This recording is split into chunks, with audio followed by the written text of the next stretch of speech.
Hello and welcome to another episode of Football Talk Podcast. My name's Ozzie and I'm your host for today's show. So as you probably just noticed moments ago, Chelsea beat Tottenham in the other semi-final today. So the final score was 1-0 to Chelsea, but in terms of aggregate, it was 3-0 to Chelsea. So I kind of expected that to be the result. In terms of the match, a couple of VAR decisions for Tottenham that didn't go their way.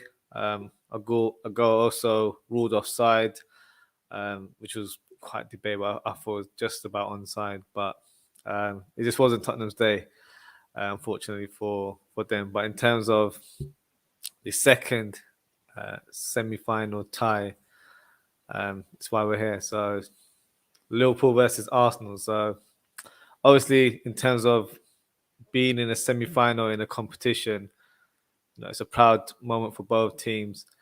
And some say that most teams don't take this competition seriously, but when you're in a semi-final, it all counts. But due to sort of recent events that have taken place, not in the public eye, more so in social media. So obviously, I don't need to go into too much detail. I'm sure everyone's aware in terms of the COVID test results that happened in Liverpool. Some of them were fake positives. So that brought Arsenal fans to question Liverpool's sort of the right way in terms of did they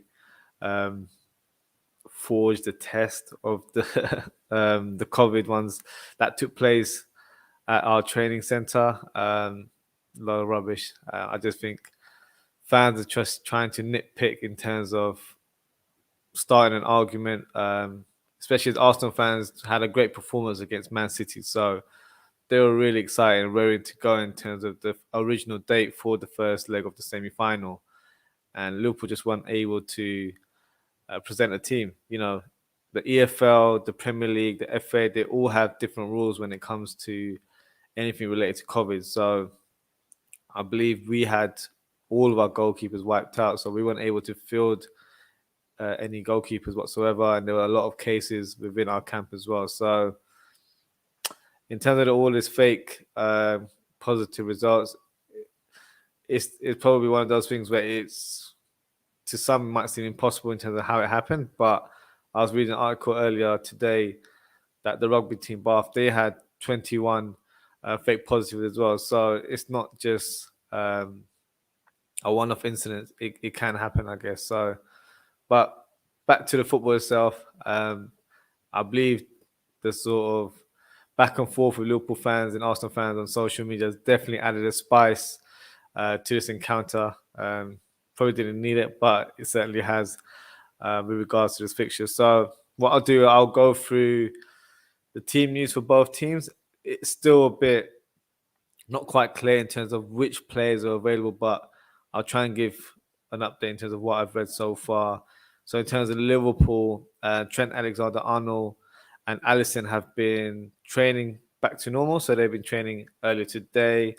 Matip and Firmino, who were absent in the previous fixture in the Premier League, made an appearance last week against Shrewsbury in the FA Cup. So they're definitely in contention to play in this fixture. In terms of casualties or players that aren't available, Origi is still not available. Thiago has an injury that we're not quite clear in terms of if it's a long-term or short-term injury, unfortunately. So not much I can add to that, unfortunately. Harvey Elliott, we've got some news from Klopp today that he's on his way back to full training. So obviously not quite ready for this fixture. But he would be available, I'd say, in the next couple of weeks, hopefully. So great to have him back. That injury that he suffered, I'm sure a lot of fans were quite distraught in terms of how it happened and thought this could be the end of his season. But credit to Harvey Elliott. He's worked really hard to get back to full fitness, and looking forward to how he performs as he left off, because he was fantastic earlier this season. So really excited to see him back in the team. And you've got Nat Phillips, who's not available due to injury as well. So few casualties there, but I feel like Liverpool will still be able to field a strong enough team against Arsenal. So Arsenal, well, I didn't even mention Liverpool in terms of obviously Mo Salah, Mane, and Naby Keita aren't available due to their participation in the AFCON right now. Um, Same with Arsenal. So they've got Aubameyang, who unfortunately just got COVID as well. So he wouldn't have been available if he wasn't selected for his country in the African nations. Thomas Partey is currently playing for Ghana right now. El Neni for Egypt and Pepe for Ivory Coast. So these players aren't available for Arsenal. Xhaka, I still believe, is doubtful. So I've not heard anything else in terms of his fitness. So I don't think he'll be available. One of their attackers has just been released on loan. So that's Bolagan, who's gone to Middlesbrough on loan. So he's obviously not available for this fixture. I believe there'll be a late fitness test for Smith Rowe and Tomiyasu. So they're both 50-50. Will they be risked? Who knows? Bit difficult to predict at this stage. But what I will predict is the lineup. So for Liverpool, I think Alisson will start this game. I know there was a big debate in terms of will Liverpool go for a stronger outfit in terms of the previous fixtures in the EFL Cup because we were rotating our squad and playing a lot of our youth players. I think at this stage we don't have much choice as we've still got players are injured that might be recovering from COVID or are self-isolating right now. So I think Klopp will try and field the strongest team he can. So Alisson in goal, as I mentioned. The back four, I probably would have started Nico Williams at right back. I don't think Trent Alexander-Arnold will start this game. But I've not really heard much in terms of Nico Williams if he's available or not because he wasn't in the squad against Shrewsbury. So with that in mind, I feel like he might be injured, but I've not heard much. So if he's not available, then it would be Bradley playing at right back, and I would bring in Matip in place of Konate and Van Dijk, obviously pretty much ever presence there, and Robertson back into the team as well. So that would be my back four. In terms of midfield, I would go for Fabinho as our defensive mid, Henderson as well, who I believe is available now. And I would actually add Curtis Jones to this fixture. I think we need a bit of an attacking threat or a creative player in the middle of the park. As I feel like in the last couple of fixtures, we've had Milner player who does a great job, very industrious in terms of how he plays. But in this game, I feel like we'll need a slight edge. And obviously, I'll reveal the Arsenal or the Arsenal lineup. But they don't have a lot of centre midfielders right now. So the midfield will be the key battle in this fixture. So I've gone for Curtis Jones in terms of his legs. Being a young player as well, I feel like he will definitely press from the front, but also have a great input in the final third. And in terms of the front three, I've gone for Gordon. So player just made his sort of first start last week against Shrewsbury, but I was really impressed. I love the way he took his goal as well. So why not? He's probably in great confidence right now. Mo Salah's not available, so we don't have a lot of options for that right-hand side. So I'd give him a chance to play in this game. So I've gone for Gordon on the right wing. I'll put Jota on the left wing, and I would predict, or I would like to see Robert Firmino back in the starting lineup. So a front three of Jota, Firmino, and Gordon. So let me know what you guys think in terms of that lineup. It is quite a strong one. I think it's probably the strongest one we can field right now, but I think it's a great chance for us to get some silverware and have a sort of day trip to Wembley Stadium as well. So yeah, why not? I think let's go all out for it. In terms of Arsenal, Ramsdale will start for this fixture. The back four, a bit of a tricky one. Tomiyasu's 50-50 in terms of his fitness. If he wasn't able to make it, I think Cedric will be playing at right back. And then the two centre-back pairings, I believe Gabriel is suspended for this game due to a red card he he received over the weekend. So I'd go for Ben White and Rob Holding as the centre-back pairing. And Tierney, I'd bring him back into the team. He didn't start over the weekend, but I feel like for this fixture, he's very important in terms of defensively and going forward as well. So that would be the back four I would predict for Arsenal. In terms of their two defensive midfielders, Lokonga and Patino, I don't think they have much choice as they don't have a lot of squad depth in that midfield position. So, yeah, they're really thin in that area right now. And then the midfield three in front of them, it will be Saka on the right, Odegaard as a number 10, and Martinelli on the left-hand side. So no surprise there. Pretty much the same sort of three midfielders that have been playing the last few weeks, and they've been doing fantastic. So no need to change those three players there. Up front, Nketiah played in the last fixture, but I feel like because it's a semi-final, it has a bit more importance. I think Arteta would probably start Lacazette in this one. So yeah, let me know your thoughts in terms of the Arsenal team as well. Prediction. I would say it's a Liverpool win, and I'm going to go for a 2-0 win. I don't think Liverpool will be playing to their sort of full capacity just because the team's been rotated quite a bit, so we don't have that rhythm as of yet. But I feel like as it's been at Anfield, definitely we have an advantage there, and I feel like we'll be quite strong if my predicted lineup was to be true. So, and I'll probably go with Jota to open the score line and Firmino to score as well. So that would be my prediction. But yeah, it'll be an exciting game. I feel like both fan bases are really looking forward to it. So yeah, we'll see how that goes. Before we sort of conclude this short episode today, we're in January, so a lot of stories and rumors flying around in terms of transfers right now. So let's do our little transfer talk segment. So just a few transfers that have been sort of flying around recently. A couple of deals that have been agreed or close to completion. The first is Aston Villa agreeing a 25 million deal for Luka Dean from Everton. So my view on this transfer, I think it's a fantastic deal. Gerrard's definitely got the pulling power here. And I felt like Luka Dean probably wouldn't have signed for a club like Villa beforehand, as he was quite vocal saying that he wanted to move abroad.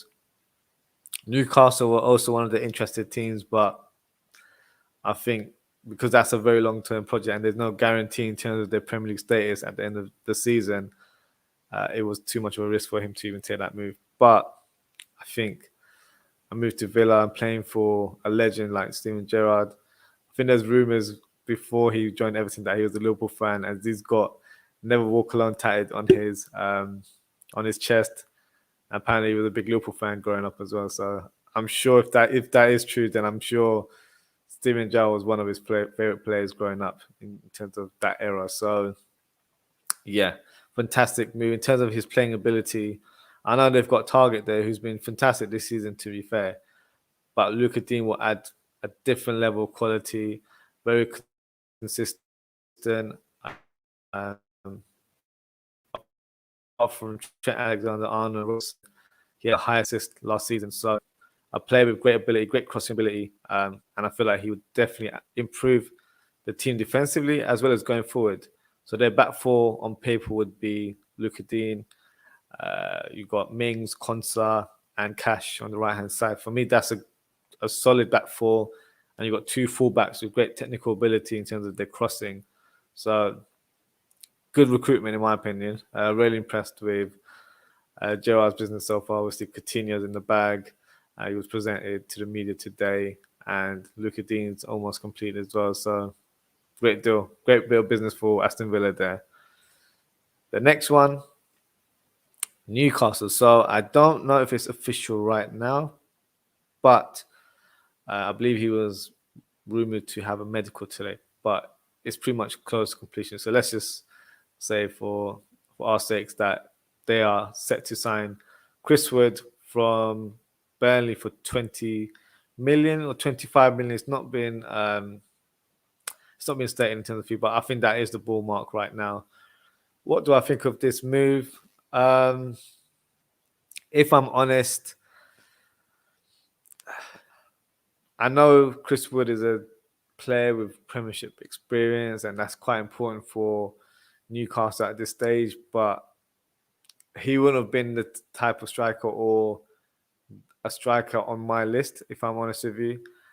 He's only scored 3 goals this this season. I know in previous seasons he's got double figures, but at 30 years old, I've not really seen much of a sort of impact in terms of his play this season. Obviously, the positive is that he presents a physical presence and aerial ability in front of goal. So when you've signed a player like Trippier, who will be hitting crosses left, right, and centre all game long, he would be that suitable striker to be at the end of those crosses. So it could work. But me personally, I don't think Chris Wood is of the right quality. But I guess at this stage, when you're in a relegation fight, it's probably not a bad appointment, especially if you're looking for a Premier League proven striker. But me, I'm not. If I'm honest with you, raised an eyebrow, but I wasn't overly impressed in terms of that signing. However, I think there's a bit of a chess move with this one, and I feel like because he had the release clause as well, that helped in terms of concluding the deal. No need to negotiate with the club. You meet the release clause, and then you're free to discuss terms with the player. And it's a rival team for the relegation as well. So in regards to that, it's a smart one. It's a bit of sort of a shrewd bit of business where they've nicked one of their rivals' best players.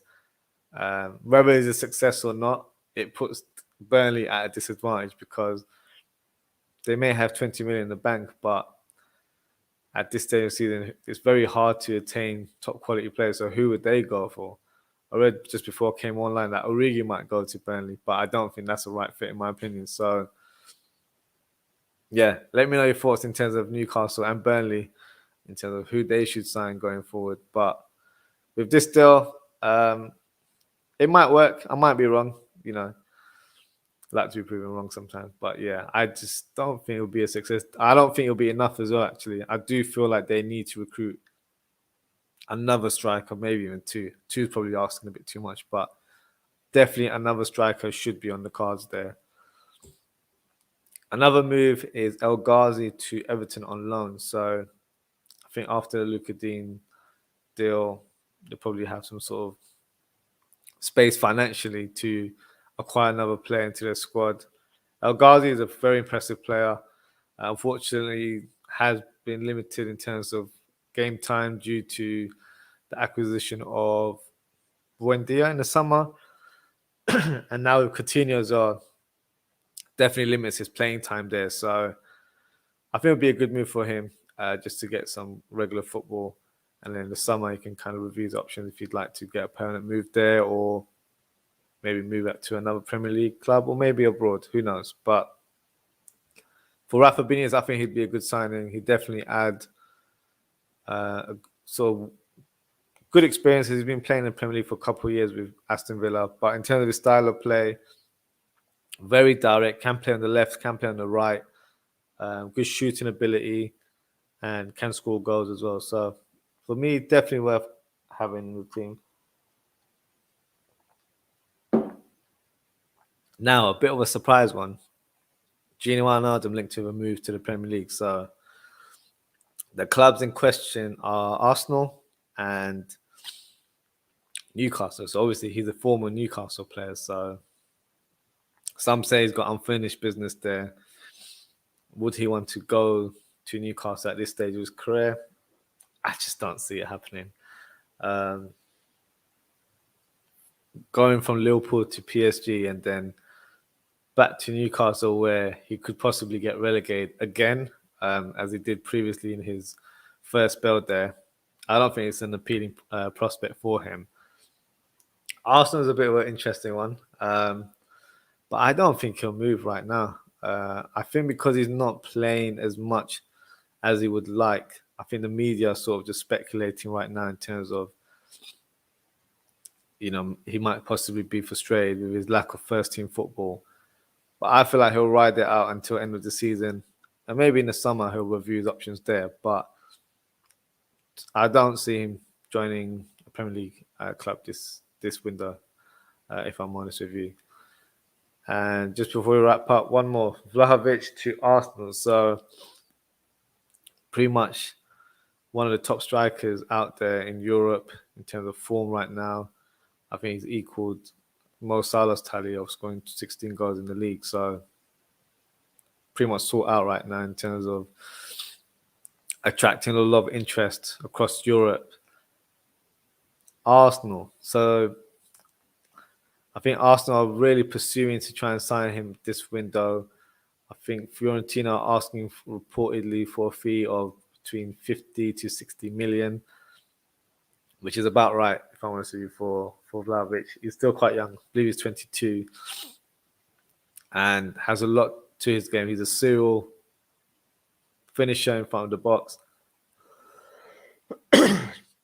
Excuse me. But he's definitely improved his play and he's been a lot more consistent in front of goals. So do I see him moving to Arsenal in this window? No. I just don't see it happening. Even if Arsenal were to sell Aubameyang, I don't think they'd get a big fee for Aubameyang, but in terms of wages, that would kind of help. I just don't see it happening, to be fair. I think also with Vlahovic, in terms of his next move, I think he'd probably want to join a club that's already in the Champions League. So that's why I've said that I don't think he'll move now, but in the summer he'll definitely review his options. I'm sure he'll have a lot of offers on the table, and who knows if Arsenal manage to qualify for the Champions League in the summer, a summer move can definitely be on the cards. There's no reason why not. So in terms of this window, I just don't see it happening, if I'm honest with you. Just got another comment here for Madison Smith. Do you think Vlahovic is a poor man's Haaland? Oh, that's it. I